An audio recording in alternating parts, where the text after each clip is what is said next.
Hi, good evening. I'm Dr. Philip McMillan. Thank you for joining me as we continue this journey of science around COVID 19.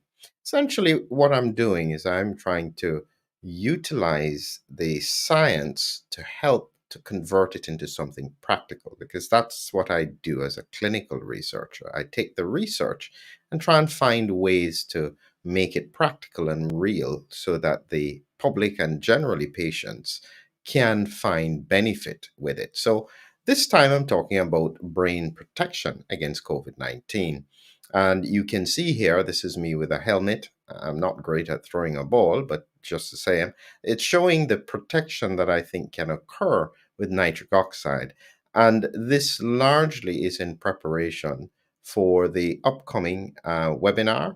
And this is nitric oxide and COVID potential strategies for improved outcomes. And again, I'll be going through the science, explaining the history about nitric oxide, how the body uses it, and critically, how it's relevant in the context of COVID 19. So, this is a quite an important point that I think, and it's tied into our Kickstarter program that will be coming, Humming Heroes, where we've got a book coming out, and I'll towards the end, I'll show a few pictures of this. This is from Lumentia Publications. We're working in collaboration to make a story with the science and tying it into the presentation, the webinar as well. So wish us luck with that, and the support would be appreciated.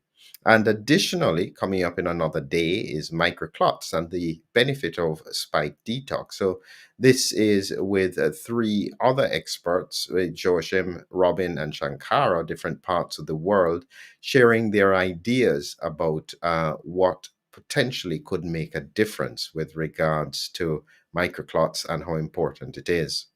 So, yes, there's lots coming up this week, and I want you to hopefully find the benefit of listening to this science.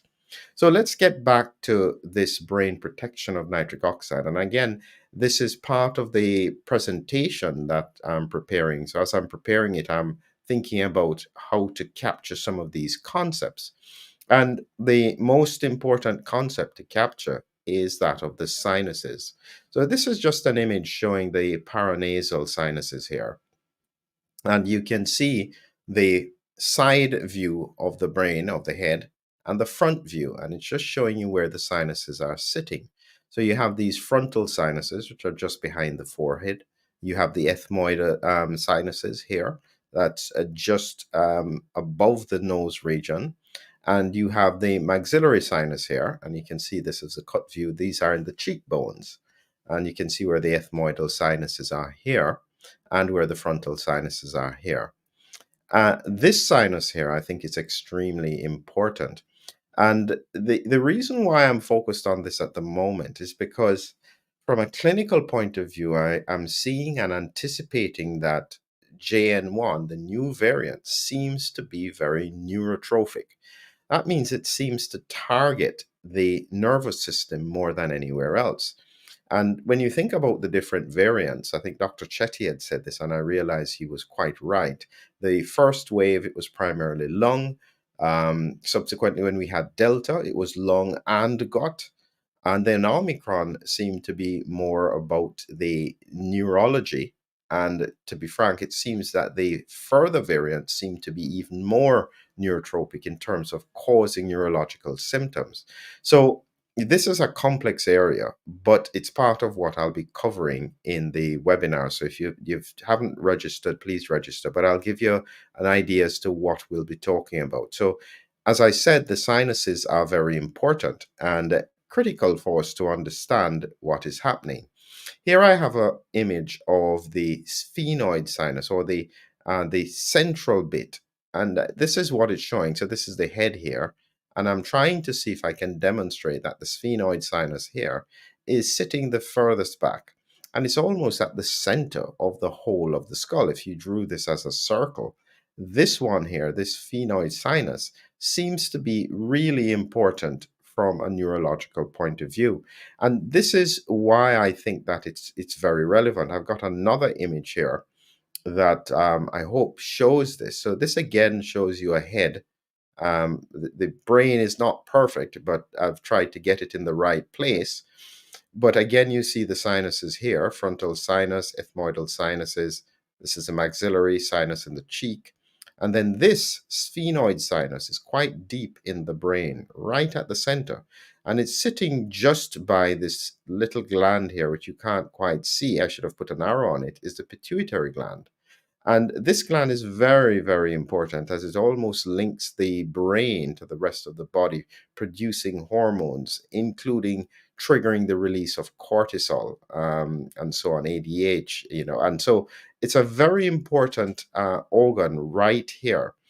And when you think about this bit of the brain, the sphenoid sinus, if this gets infected, chronically infected with the SARS-CoV-2 virus, specifically Omicron, you can see that because of its proximity to the brain, it could then lead to neurological symptoms. And so it's one of those access points that it has. And this is why I'm saying that nitric oxide is so critical, because nitric oxide has a number of very valuable functions.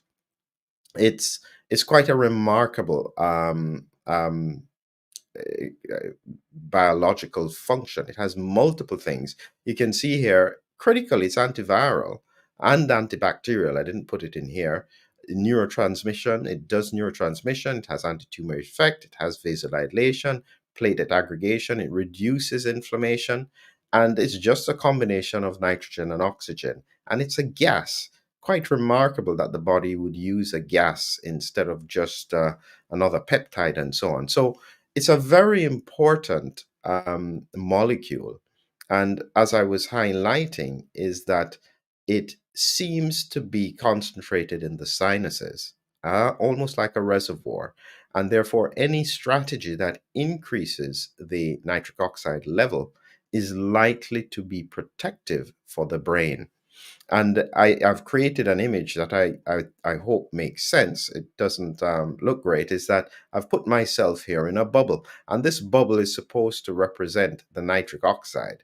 When the levels are correct in the sinuses, it acts almost like a bubble of protection for the brain against the virus and some of the immune responses that can occur in the neurology around the brain.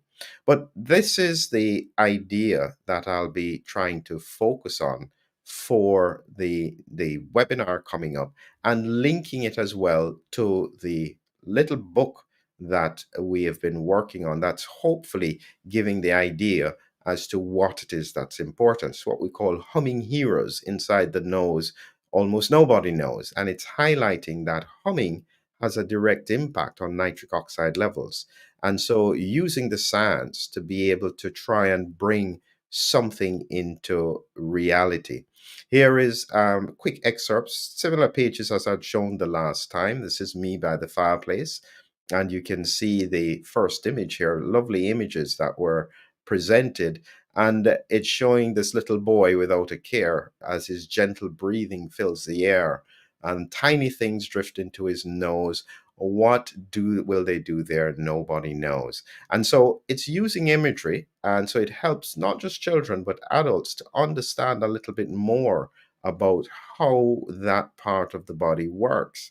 And this is again giving an idea as to how the immune system can have an impact on all of this, and how the lymphocytes, because it has a direct impact on how the immune cells function, nitric oxide. And so you have all these immune cells working in conjunction with the natural systems in the body to utilize a very powerful technique of nitric oxide to protect the brain, protect the sinuses, and aim to fight against infection. Quite a remarkable concept. So, just to remind everyone, these are important topics, interesting, and slightly off the normal pattern that you would hear. But the point is, science has no limitations. Whatever can benefit someone, we will try and find a way to be able to utilize it to make a difference. So have a good evening, and we look forward to talking to you again tomorrow for microclots, benefits of spike detox, and as well on Thursday of this week about our nitric oxide presentation, and you can register at the link below. Have a great evening until we speak again.